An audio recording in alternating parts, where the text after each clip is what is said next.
Hello, how are you all? I'm so happy to see you.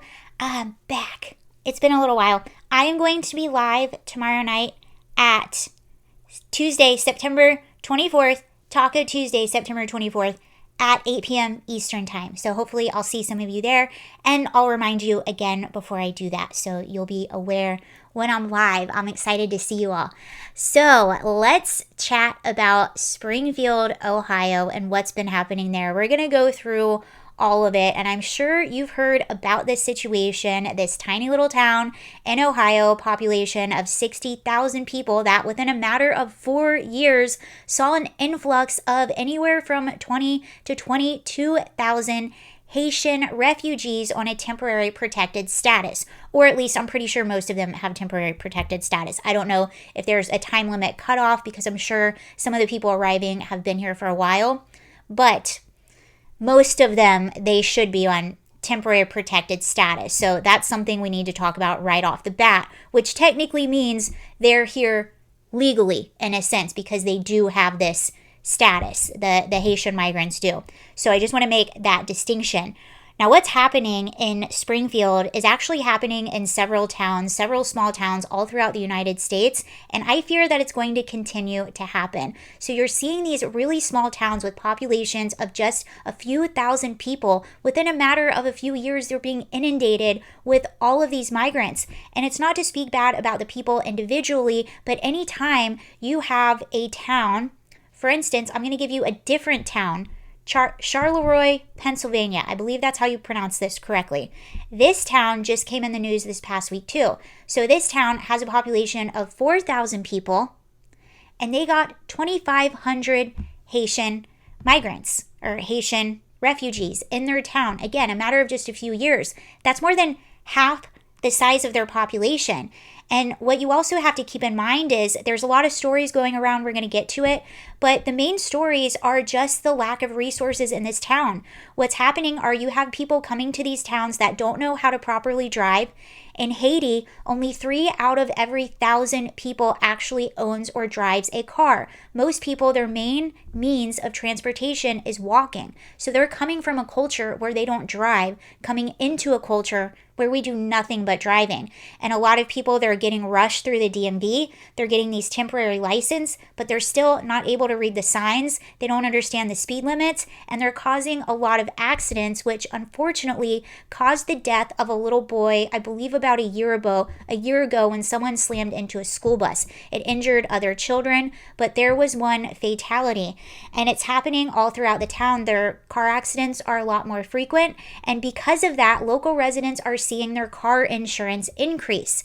So it's not just the hospitals, it's not just the police stations, it's also things like car insurance, things like schools. The schools are being overrun with new students. They're also having to hire people to interpret different languages and meet the needs of the other students. So you have that issue. You also have the issue of housing. And this, my friends, is where some of the real, I'm talking like local level scams, this is where it's coming from. It's coming from the real estate. Because what you'll have a landlord that maybe has a home that he's converted into 2 apartment units. So what the Haitian migrant will come in and say, or the base price will be $750 for one of these units. That's your price per rent per month. A Haitian will come in and offer twice that much because they plan on moving in several families to that one apartment. So now in Springfield, and this is happening, you have residents that feel like they're being priced out of their own town, out of their own real estate, because they can't afford to pay the prices that these Haitian migrants are paying. Where are they getting this money? That's a good question. We don't know. Obviously, they're probably on social services, so they're getting benefits. They're probably getting cash benefits. That hasn't been totally confirmed, but you're hearing stories of people in Springfield saying, yes, these individuals are getting cash benefits. They're getting food stamps. They're getting all of these things. So that's one more disruptor on top of these neighborhoods. And I bring up the real estate again because there have been some questions This is why I think like the city councils in these areas really need to be looked into, because there have been questions. I've watched the city council meetings out of Springfield, Ohio.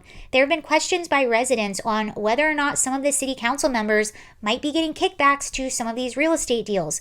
There have been questions if the mayor of Springfield, Rob Rue, who does own a real estate portfolio in the town, there are questions if any of these Haitians are staying on any of his properties and maybe if he's benefiting financially from this issue as well. Now, obviously, we don't know, but these are questions that people have, and this is something worth looking into, because why on earth would you do this to your town? And the justification is this, and I think this is really important. So the justification is this small town of Springfield, Ohio, it's been struggling for a while. People are moving out. They're not moving in. All of a sudden, they're getting new jobs. So they need people to come there and revitalize the economy. They need people to come there and fill these jobs. They're saying Americans don't want to fill the jobs. They either don't want to fill them or they're on opioids, which I found that very alarming, that we're not like, okay, if we have people on opioids not able to fill jobs, and we have to bring other people in to fill those jobs, there's a problem that we're not addressing here that maybe we should probably address. But I digress. But that's the justification that they're using, that they're helping the economy. And I find that really interesting too, because the justification for them coming in is that they are refugees, we need to help them. And then the justification for them staying is we need them to help revitalize the economy. Well, let me tell you something. It is very dark. That is not a good reason. The economy alone is not a good reason to completely disrupt and cause chaos into a neighborhood. It's just not. There's a lot more to a government than just the economy. There's also public safety. There's other things. So I don't like that justification. And the people in Springfield and the people in a lot of these small towns, they're not feeling heard. And you listen to them talking to their city council members, and it's the most condescending thing I've ever seen. You're looking at elderly people, lower income people, people that have lived in these towns their whole lives, that have had legitimate concerns, and they are expressing these concerns to their city council, and they're just being told to be quiet, suck it up, and do your part. And I have seen that time and time and time again. There's another town out of Alabama who is also getting Haitians that's made it. We've seen a few of the city council meetings there as well. But it's important to know that this is happening. It's not just the cities anymore. It's the small towns, and they're typically very low income small towns. For instance, the median income in Springfield, Ohio is $27,000 per year, which is well below the median income for the United States as a whole. So these aren't like middle class, upper middle class people. These are people that are struggling to get by, and they're watching their entire neighborhoods get overrun by new people. It doesn't matter where you're from. You're new people that speaks a new language from a different culture. Therefore, there's going to be clashes and chaos. But what's happening is you see these people being dumped in these neighborhoods, and they're saying we're seeing buses come in, and there's no plan. You can't just dump people in a neighborhood with no plan. It's not fair to the Haitians. It's not fair to the residents. It's not fair to anyone. That's going to cause nothing but chaos, and that is no one's fault but the people who put them there. It's their fault. So it'll be really interesting to see how this plays out. It got a lot of national attention. I'm sure you've seen it. I'm sure you've seen videos on YouTube and going around on social media of Springfield. Oh, and one more thing to address, the eating the cats, the eating the dogs. I have heard local stories that this is in fact happening. I don't know to what extent, maybe not a lot, and those seem to be more isolated incidences. But again, I want to say this, is that crazy?